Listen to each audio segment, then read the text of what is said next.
Week 26, Overview. Johnson's Great Society. The world was shocked at Kennedy's death. Few Americans knew much about the man who took his place, but Lyndon Baines Johnson confidently stepped in to fulfill Kennedy's unfinished New Frontier, and then added a sweeping reform program of his own, the Great Society.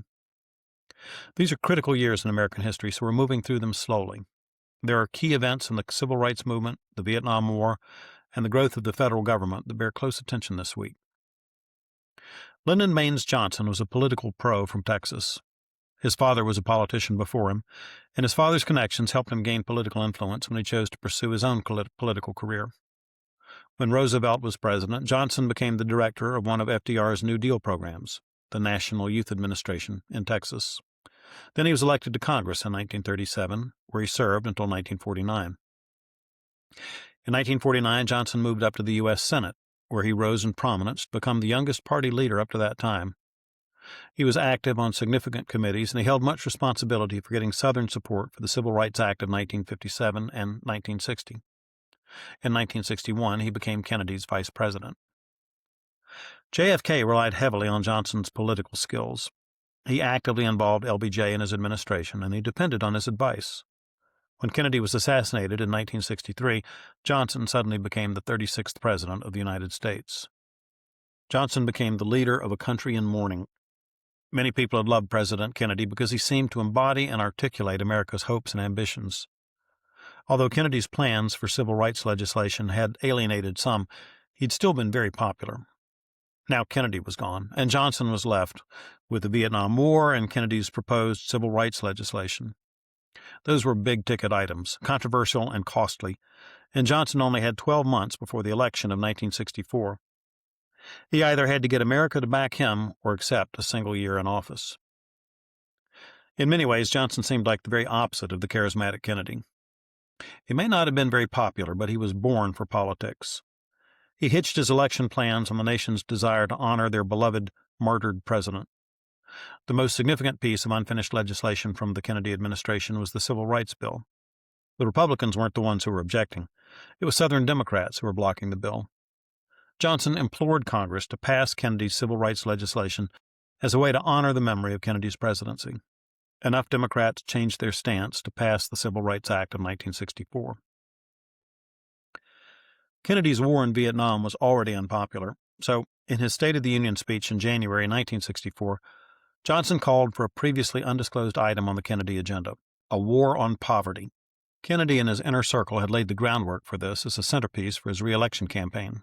It included initiatives like the Office of Economic Opportunity and the Head Start program, plus calls for health benefits for the poor and the elderly. Your kids won't focus on this, but 1964 was the year the conservative movement began in America. Republican Senator Barry Goldwater ran on a platform of abolishing Social Security and other New Deal programs from the Roosevelt days. Johnson countered by proposing even more social programs: Medicare, which would expand health benefits to seniors, and Medicaid, which would provide them to the poor. Goldwater called all this creeping socialism. At the height of the election campaign, Johnson escalated the Vietnam War. In August 1964, a U.S. destroyer notified the president that it had just dodged a North Vietnamese torpedo in the Gulf of Tonkin, next to North Vietnam. 2 nights later, the commander thought another attack was developing and once again contacted the president. Johnson responded to this perceived aggression by ordering airstrikes on the coastal installations of North Vietnam. After this incident, Congress passed the Gulf of Tonkin Resolution, which gave Johnson broad war powers in Vietnam. Johnson had the authority now to take on the North Vietnamese, but he was very cautious about using it. He didn't want to trigger a head-on confrontation with the Soviet Union. His opponent, Barry Goldwater, was much more aggressive. He thought the U.S. should fight to win. Johnson ran television ads that showed a little girl picking petals off a daisy as a nuclear missile counted down to liftoff, followed by a mushroom cloud. But even as the Democrats argued that Goldwater was too warlike, LBJ was meeting with his generals as they planned to escalate the war. LBJ painted Goldwater as too extreme for America, but there were those who were inspired by his message. One movie star in California delivered one speech on Goldwater's behalf that was so inspiring that Goldwater had it replayed around the country. That speech started Ronald Reagan's transition from actor to politician.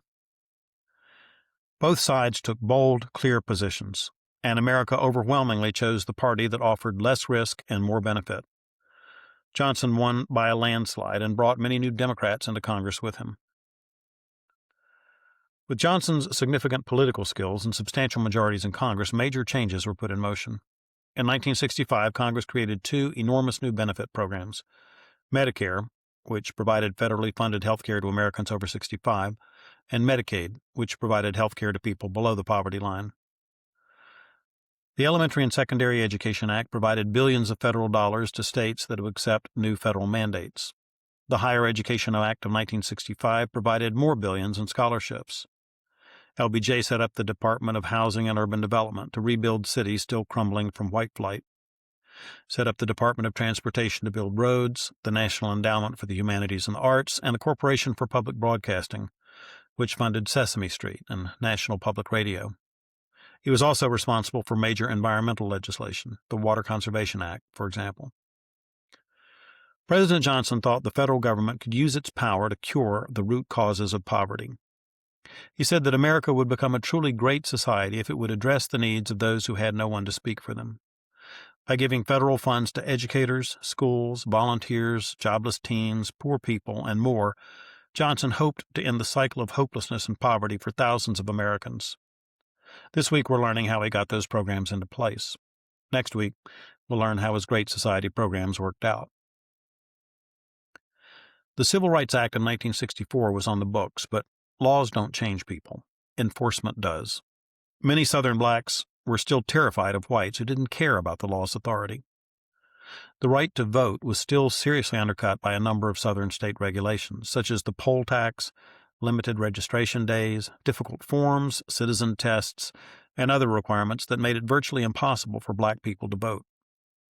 Where racists dominated the state legislatures, black Americans were still in trouble.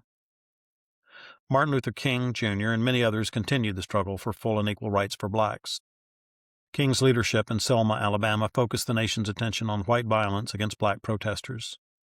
LBJ was forced to take a stand for or against full voting rights for blacks, and finally announced that he was sending new legislation to Congress. The Voting Rights Act of 1965 outlawed literacy tests, poll taxes, and other tactics that Southern states had used to keep blacks from voting. On paper, at least, blacks finally had full civil and political rights in America. But even as Martin Luther King's nonviolent civil rights movement was achieving its goals, other black leaders were losing patience. Some of your children may be learning about Malcolm X this week. Malcolm Little was born to parents steeped in the black pride teachings of Marcus Garvey, but by the time he was 6, his father was dead and his mother had a mental breakdown. Malcolm turned to a life of crime and discovered the Nation of Islam, a cult commonly known as the Black Muslims, while he was in prison. Unlike Martin Luther King's teachings, which were based on the message of Jesus, the Nation of Islam believed that white aggression should be met with self-defense. Malcolm rejected his last name, Little, and called himself Malcolm X for all his ancestors whose real names had been stolen from them by the slavers.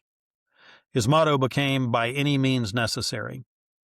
He articulated the black Muslim view that all whites are devils and Christianity is the white man's religion. He called on black Americans to turn to Islam, the black man's religion. Malcolm X eventually left the Nation of Islam. He became disillusioned by its leader. Eventually, he converted to a more orthodox form of Islam and made a pilgrimage to Mecca. There he met many Muslims, black and white, and began to rethink his racist views. After that, his old group, the Nation of Islam, branded him a traitor and called for his death. Malcolm had traveled to Selma to attend King's civil rights rally there. In 1965, a few weeks later, members of the Nation of Islam ambushed him at a rally in New York City. They blew his chest out with a sawed-off shotgun. As Gandhi had learned in India, nonviolence goes against human nature. As the civil rights movement progressed, black expectations rose much faster than society could fulfill them. Martin Luther King's efforts to channel black discontent into peaceful protest began to fail. The most memorable example of this occurred in the Watts neighborhood of Los Angeles in 1965, where, for 6 days, riots tore the streets apart. It began with one everyday police arrest, but it turned into a violent show of anger by local blacks against white authority. On the second day of the riots, a sheriff's deputy was killed by a bullet in the stomach. His was the first death of an official during a racial conflict over 10 years of the civil rights movement. The riots only ended after 14,000 National Guardsmen were ordered in. In all, 34 people died, 1,000 were injured, 4,000 adults and juveniles were arrested. $200 million worth of damage was done to local property.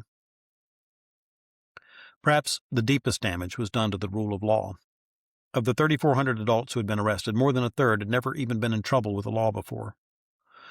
Watts was not a crime spree. It was an uprising. The blacks in Watts were angry. They had lost their fear, but they also ended the innocence of the civil rights movement. That summer, Malcolm X's motto of "by any means necessary" triumphed over Martin Luther King's method of peaceful protest. The Watts riot initiated a series of smaller riots in cities like Washington, D.C., Chicago, and Minneapolis.